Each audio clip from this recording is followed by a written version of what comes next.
Thaina mamangayda achauba ipak amagi mayayda ithat ama leiramme. Ithat tu apikpa ningthau panba leibak ama oirammi. Leibak tu mi yamna tadaba leibak ama oirabasu. Ipak mayayda leibana atopa leibak na landaba pakna ngamde. Maramaduna leibak tu khunjau leichauna sahonga hongna panba leibak haibadu oirammi. Adubu matamsida ipak tu lanthok khongmi lanmi yamna leiba pukai langai wataba leibak amasu leirammi. Leibak tu gining thaudu yai khuremba kaurammi. Mahakna ithat aduda leiba leibak atuna sahonga hongbadu ubaduda khoirang khosauna ba haibadu oirammi. Maramaduna matau karamna ithat adugi leibak tu amuktang khudum chansige haina khalammi. Mahakna asum khalakpa matamda konungi maiba makoktu kauraga wa tanabana phagani haina khalammi. Ningthau yai khuremba khonjel hongna hairammi. Hai nakhoi kana lei hojikmak konungi maiba makokto kauro thilabani. Khudakta lanmi amana konungi maiba makoktu kauba chenkhi. Maiba makok adusu ningthauna kaure tavada taha chelaklammi. Ningthaugi khuya khada khurumlammi. Iningthau nanaina pubu kaubibabu. Ipu atai thoina ginateda. Ithat masada paliba leibakto matau karamna loilam onthokpa yagadage masigi matangda ipuga tanage taubani. Ningthaudugi wadu taruvada maiba makoktudi humang anapi kanglammi. Makhoigi mapa mapu haktaktagi hauna leibaksi lausinanaba hotnaruba ningthau pumnamak sauna maithiba nangkhiba ngaktani. Maramaduna kari khumsige khanbada humang anapi kanglammi. Maramaduna tapna khumlakhi. Iningthau leibaksi lausinba haibase isingi lambida chatpana tanadi upai karisu leite. Adubu isingi khongchet asidi nong nusitki phibam yengdabasu yaroi daurido. Aduga matamsu yamna sangdoribani. Asomna haiduna maiba makok aduna yaragadi leibak aduda lan tawdabana phagani haina hairammi. Maduda ningthau adudi yamna saurammi. Asaubana henman kibana manai masal khara kausilaga maiba makoktu kaisum sangda namsillu haina hairammi. Asomdana ithat aduda laisang amakhak lei. Laisangdugi lai panavadu humang anapi kanglammi. Masadu ipa pakhatna makhoigi konung tana selaklammi. Aduga konunggi thongakpaduda ningthauga amuktang unazage haina hairammi. Mahakki tahaba mataudu thoina khanjinba tawdana thongakpa aniduna thausadana masak khangdaba mina hektamak ningthauga unaba yaba natte satlu haina talaklammi. Lai panavadu makhoina haribadu tadana konung manungduda namduna sangge taurammi. Thongakpa amana saurapna hairammi. Yanguna hemase namdanaga sangge tawine. Aikhoi laribasibu phagi oina ubro. Asomna haiduna thongakpaduna lai panavadu phuge taurammi. Hariba tanja adumaktada konung panavadu adomda thoraklammi. Mahakna taha thongakpadu khamlammi. Thongakpadusu konung panavaduna khamlakpaduda lai panavadu phugi haina taurambadu toklammi. Konung panavadu makhoi mayamna leiriba adomda laklammi. Aduga khonjel tapna hairakhi. Thongakpa kari taure? Thongakpa amana khommi. Konung panava masigi mathong khangdaba nupasina parap laklaga iningthau unazage hairibani. Aduda aikhoina yaroi hallo haibani.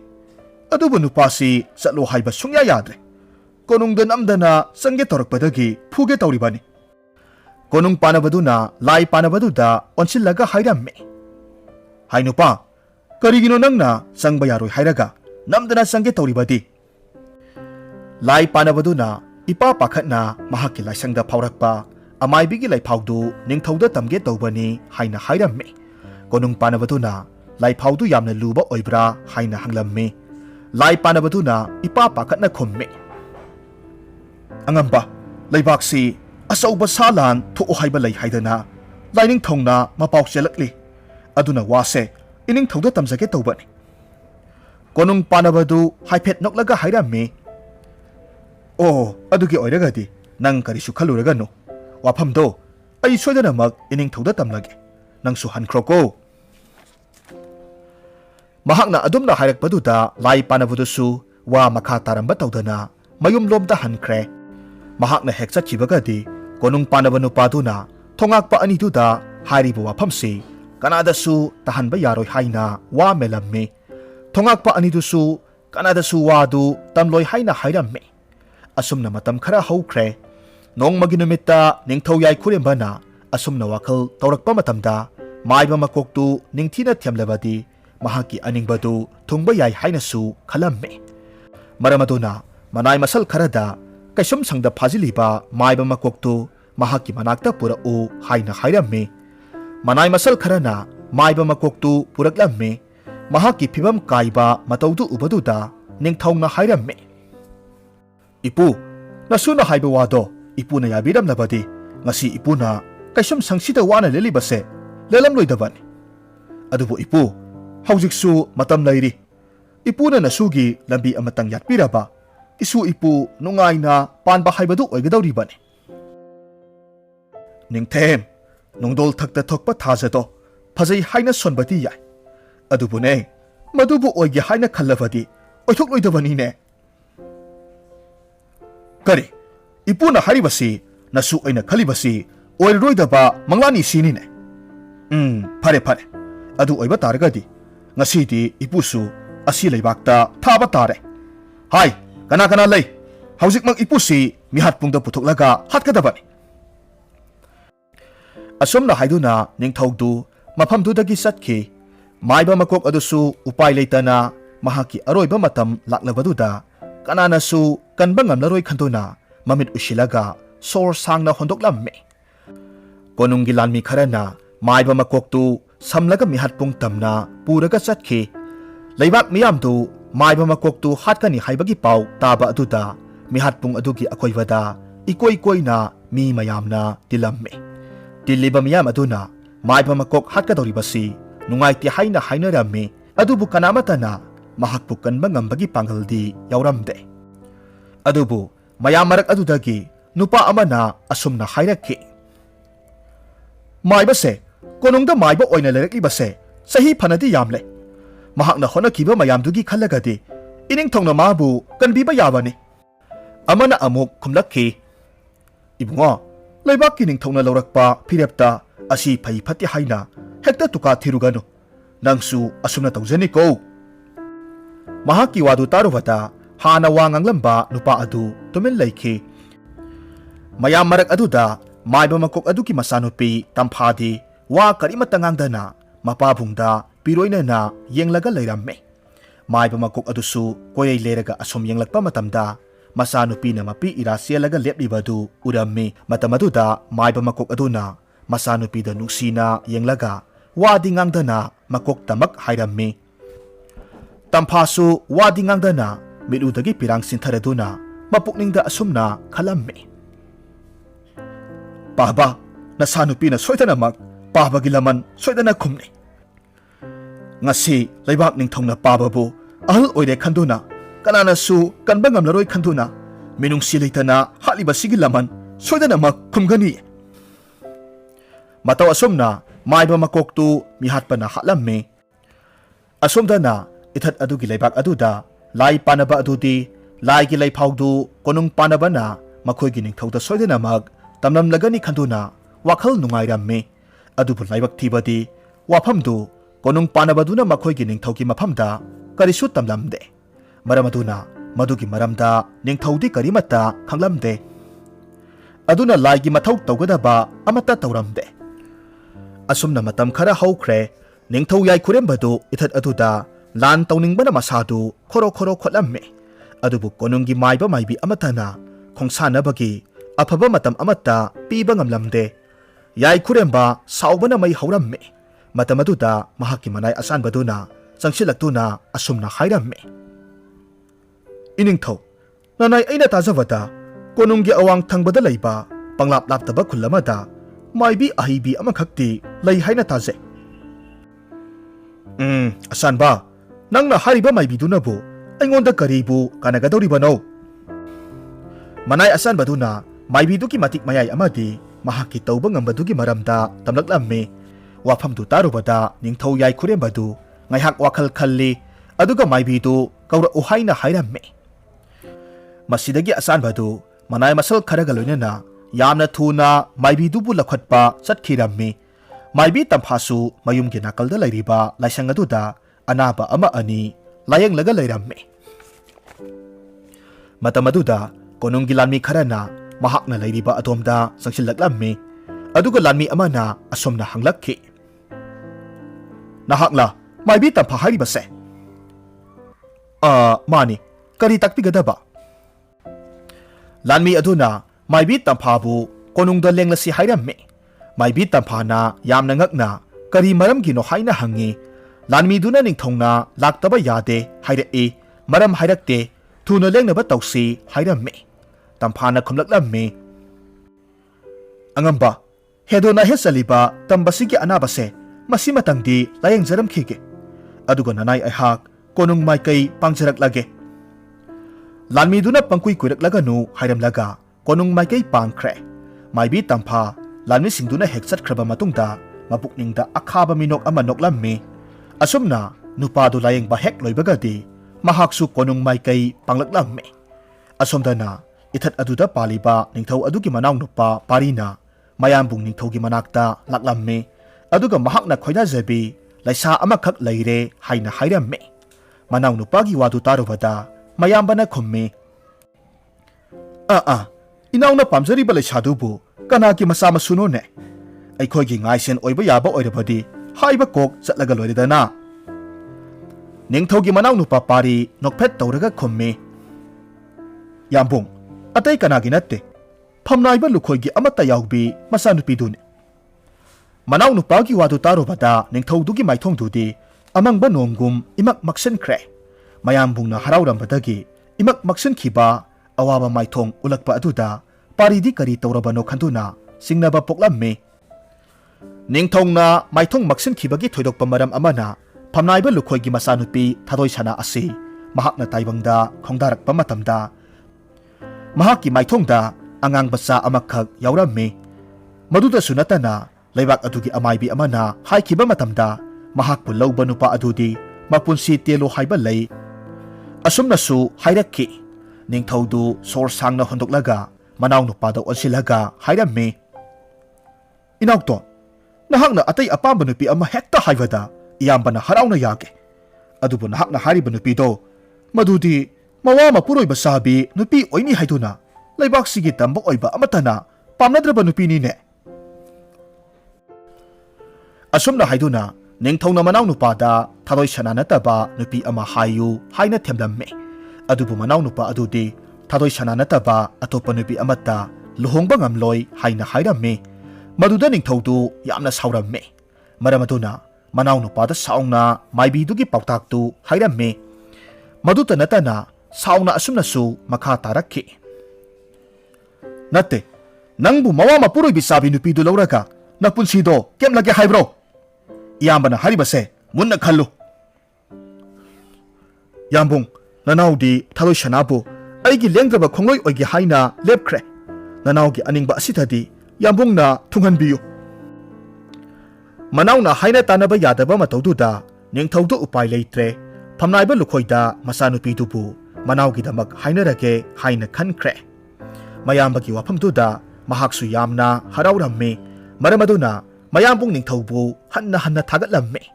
asomdana maibi tamphadu tapna ningthau yai khurembana lairiba kaduda changlaklammi aduga tapna khu khudak kullaga khurumlammi iningthongna nanai nupi aihakpu kaukhatpibabu kari takpigadabano amaibi atai kari thoinagi nateda nahakpu aina khongsanabagi afaba matam amatang yenghanningbagi kaubane iningthau konungsigi amaibi kayana ngamdraba thawaidubu tolabi nanai nupi aihakna karamna ngamdauribano amaibi ai nangi tauba ngamba natiknago loinamak khanglabani thabakse nangna ngamgani khandana aina hairabani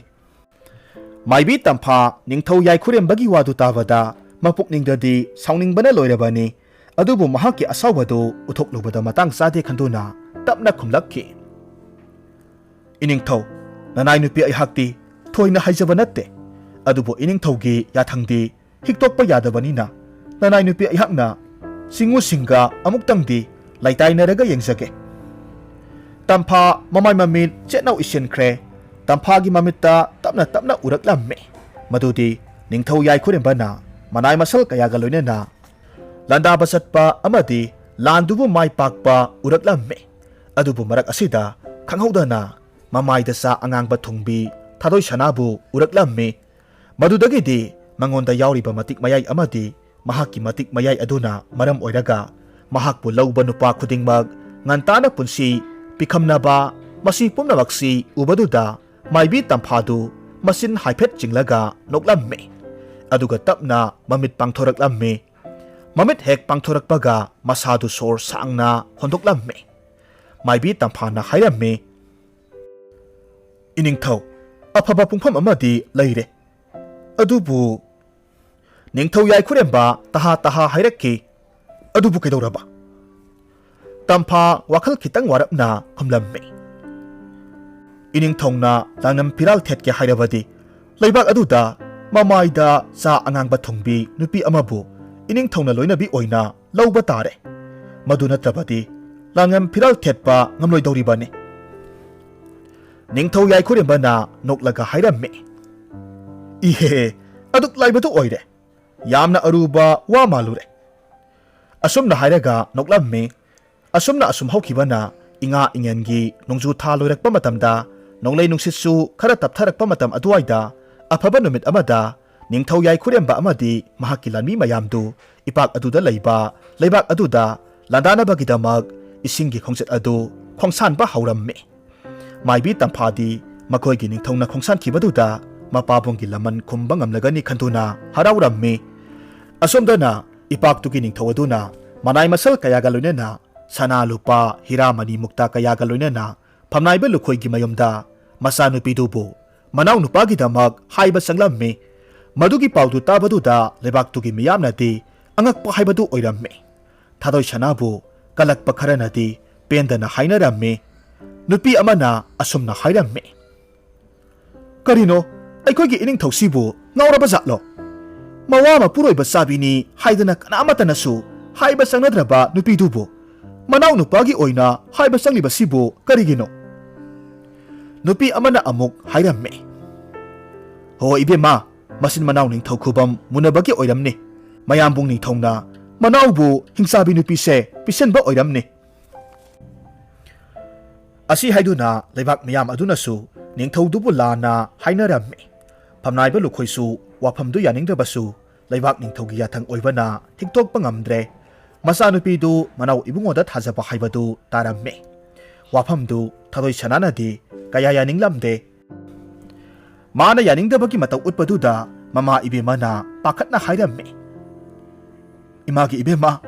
isana luhongbase yaningde haibase ima khangi adubu karidi upai lei leibak ningthaugi yathangni masida hek hiktuklubada imungse sarol surol tumdauribani thadoi sana mahaki maraibak asibu asuk thina tamlakliba asibu karigino haiduna kaplamme miyamgi minok masha marakta anauba polum amamuk hapkalakle khanduna mathwai leita pham khanglamde matamasida nakal amarumdana ningthau yai khurembasu manai masal kayaga loinena achauba hijau kayada ithatu tamna holaklamme makoina asum lakpa asida tha amamukti haujinkre tha amaduda ithatu yoba ngamdabaduda ningthau yai khurembadu yamna sauramme mahakna saungna manai asanbaduda onsillaga hairamme hai asanba ithatubu yogadaba kayam watlibage asanbadu ipa pakhatna khumme iningthau aikhoina chatliba khongchatsigi hairagadi thakhai mukti watkadaba male ha kari haiba madudi yamna watlina aina dinga si hayang sida hekta libakto loksinba pamlabani ne iningthau hawjikti nungsitki maikaisi aikhoina holiba somda sitharakle aduna hijausing ase hongatnaba hotnabasi pakna ngamde maduna matam kharadi changdauri ningthau yai khuremba sor sangna hondoklaga matam kharadi warabasu wana khangba tare haina khalamme asumna asum hawkibana numit 10 muk hawkhre hariba matam asida asomda ithat adugi ningthongna ahiba panji ama puraga phamnaiba lukhoigida manau nupagi luhongbagi numit lepnanaba laklammi panchi aduna kupna yenglaba matungda numit adugi matung numit taretni subada khwaidagi afaba numitni haina taklammi ningthau aduna manai masal kayada konung amadi phamnaiba lukhoigi yum kai pumnamak leitiengi potlam kayana leitiengnaba thaudarammi matang asida konung panabadasu konungbu panagadra phamnaiba lukhoigi mayumbu soidanabasu sinsira makok mamai khangdaba haibadu oirammi masadu waman khibana yamna saungna haijarammi ha peleda kari nunggi konung panaba orubano haibadu hek yaure khada amuksen awangda amuksen maikei salai khangdre asomna haiduna ngaihak potharammi konungda thabak suriba mayamdu wabana loinamak phe launarabane nakal amaromdana manau ibungo paridi mahaki thawaina khoidajabi thadoi chanana mahaki loinabi oina laklagani khanbada wakhal yamna nungaina leirammi amaromda thadoi chanadi mahaki mamaida leiriba cha angangbadu mingselda yenglaga nalaga leirammi mabukningdasu asomna khalammi aibu luhongba haibadubu taradane karigumba aigi ipuroiba oigadoriba manau ibungona manung matam sadana leikidaba thoklagana kamdauba aigi laibakse onthoknasu thina tamlammidako imai asida mina hangoiraba cha ama aduga amuk mapuroiba sabi haiba mingthol amamu phangba tarabra asumna khanduna thadoi chanadi nongmatasu masadu leitana leiba ngamlamde matamna asum hokibana thadoi chanaga manau ibungoga luhonggadaba nongma watlingai numit aduda ikhang khangudana ningthau yai khurembagi lanmising adu ithat adugi khongbalda hi thanglamme leibak aduda landaba haurakki leibak adugi lani ama taha ithat tugi ningthau manak tamna chelaklamme aduga matik leiba ningthau yai khurembagi lanmisingna makhoigi leibakta landaba haurakle haina tamlamme madu tawada ningthaududi humang anapi kanglamme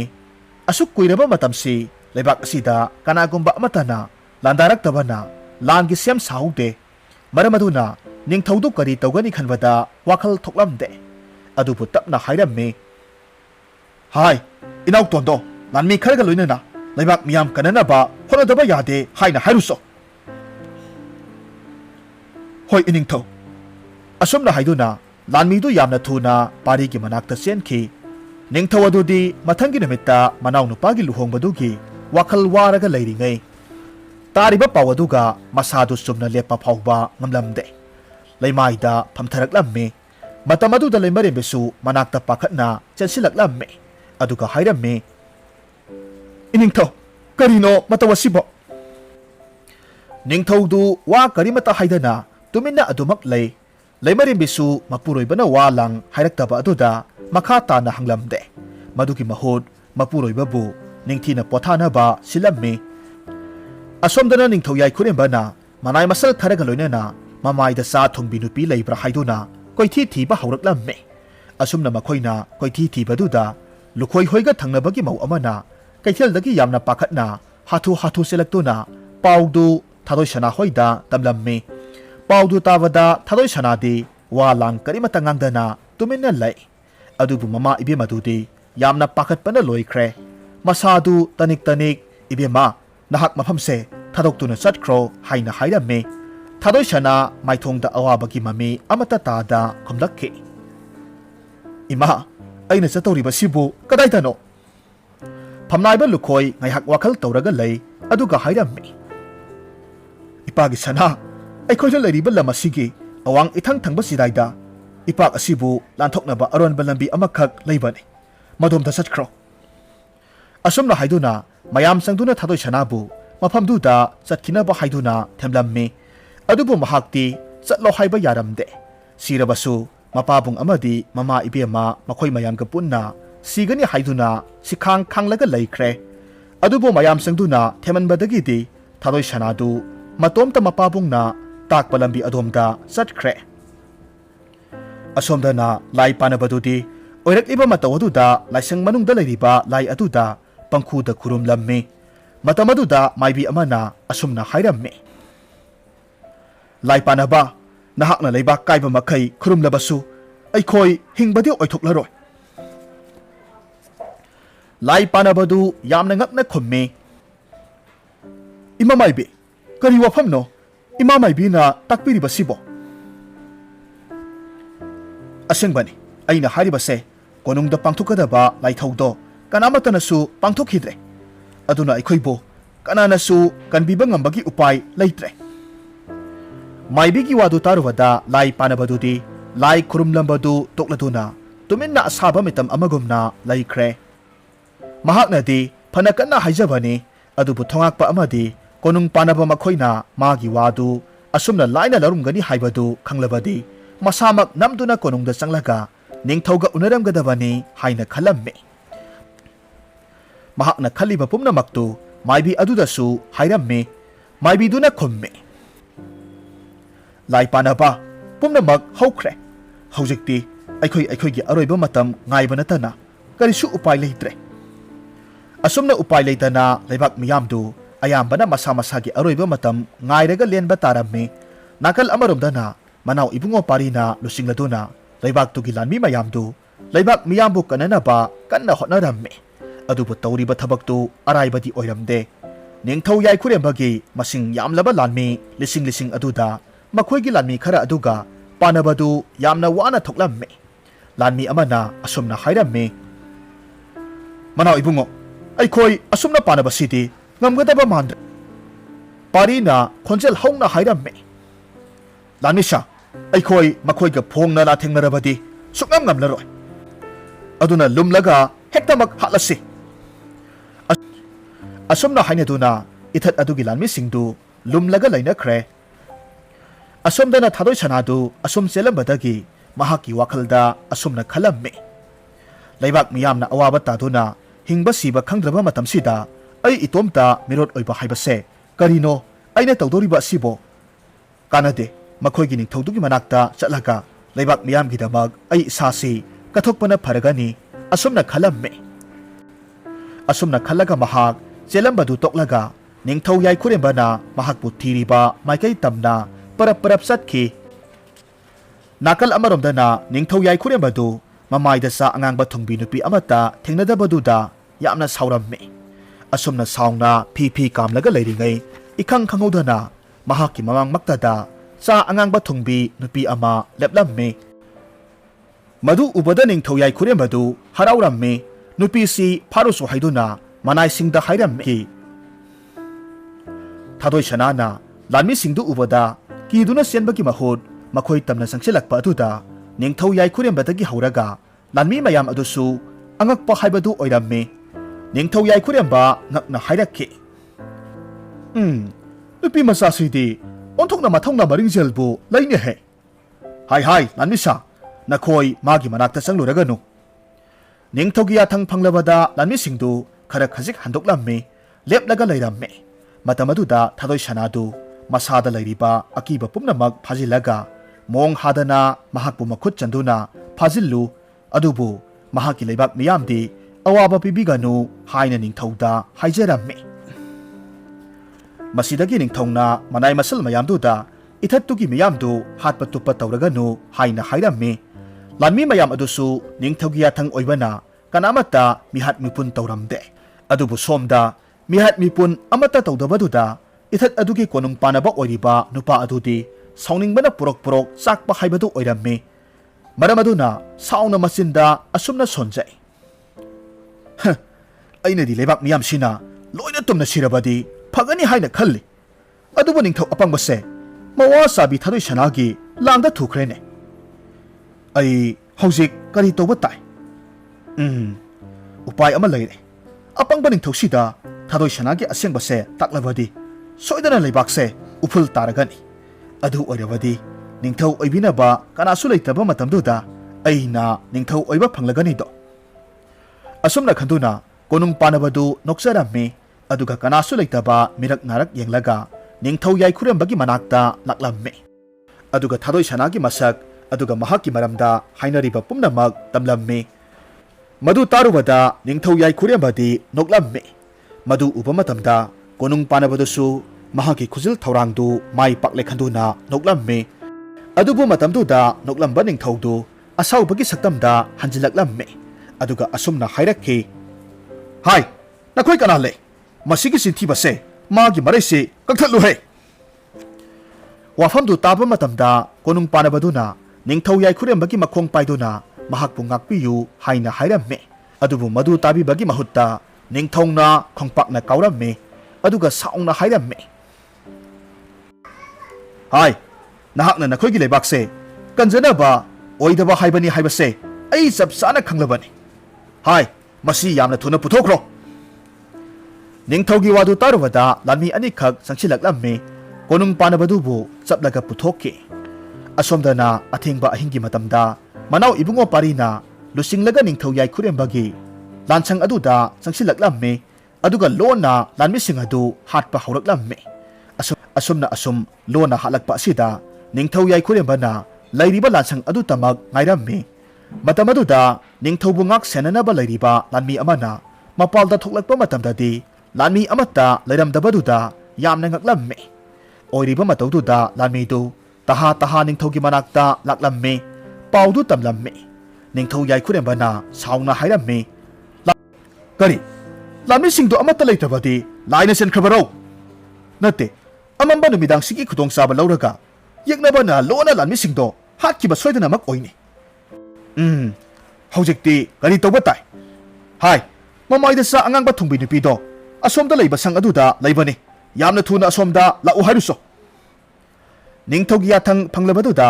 ꯂꯥꯟꯃꯤꯗꯨ ꯊꯥꯗꯣꯏ ꯁꯅꯥ ꯀꯧꯕꯅꯤ ꯍꯥꯏꯗꯨꯅ ꯂꯥꯛꯂꯝꯃꯤ ꯑꯗꯨꯕꯨ ꯃꯍꯥꯛꯀꯤ ꯁꯪ ꯑꯗꯨꯗꯗꯤ ꯂꯩꯔꯝꯗꯕꯗꯨꯗ ꯂꯥꯟꯃꯤꯗꯨ ꯌꯥꯝꯅ ꯊꯨꯅ ꯑꯃꯨꯛ ꯌꯥꯝꯅ ꯄꯥꯈꯠꯅ ꯍꯜꯂꯛꯈꯤ ꯍꯥꯏꯔꯤꯕ ꯄꯥꯎꯗꯨ ꯅꯤꯡꯊꯧꯗ ꯇꯝꯂꯝꯃꯤ ꯅꯤꯡꯊꯧ ꯌꯥꯏꯈꯨꯔꯦꯝꯕ ꯃꯀꯣꯛꯇ ꯃꯈꯨꯠ ꯍꯥꯞꯂꯒ ꯈꯥꯡꯕ ꯍꯥꯏꯕꯗꯨ ꯑꯣꯏꯔꯝꯃꯤ ꯍꯥꯏꯔꯤꯕ ꯇꯥꯟꯖꯥ ꯑꯗꯨꯃꯛꯇꯗ ꯃꯅꯥꯎ ꯏꯕꯨꯡꯉꯣ ꯄꯥꯔꯤꯅ ꯂꯨꯆꯤꯡꯕ ꯂꯥꯟꯃꯤꯁꯤꯡ ꯑꯗꯨ ꯌꯧꯁꯤꯜꯂꯛꯂꯝꯃꯤ ꯑꯗꯨꯒ ꯈꯨꯗꯛ ꯑꯗꯨꯗ ꯅꯤꯡꯊꯧ ꯌꯥꯏꯈꯨꯔꯦꯝꯕꯒꯤ ꯑꯔꯣꯏꯕꯁꯨ ꯑꯣꯏꯈꯤ ꯃꯁꯤꯒꯤ ꯃꯇꯨꯡ ꯑꯐꯕ ꯅꯨꯃꯤꯠ ꯑꯃꯗ ꯃꯅꯥꯎ ꯏꯕꯨꯡꯉꯣ ꯄꯥꯔꯤꯒ ꯂꯣꯏꯅꯅ ꯊꯥꯗꯣꯏ ꯁꯅꯥ ꯂꯩꯕꯥꯛ ꯄꯨꯡꯖꯥꯎ ꯊꯤꯟꯅ ꯂꯨꯍꯣꯡꯈꯤ ꯑꯗꯨꯕꯨ ꯏꯀꯨꯏ ꯀꯨꯏꯗꯅ ꯃꯅꯥꯎ ꯏꯕꯨꯡꯉꯣꯁꯨ ꯑꯗꯨꯃꯛ ꯂꯩꯈꯤꯗ꯭ꯔꯦ ꯃꯇꯧ ꯑꯁꯨꯝꯅ ꯑꯍꯜ ꯂꯃꯟꯁꯤꯡꯅ ꯇꯧꯒꯅꯨ ꯐꯠꯇꯦ ꯍꯥꯏꯅꯕ ꯋꯥꯕꯨ ꯊꯧꯑꯣꯏꯔꯨꯗꯕ ꯃꯅꯥꯎ ꯏꯕꯨꯡꯉꯣꯗꯨ ꯃꯄꯨꯟꯁꯤ ꯂꯣꯝꯈꯤ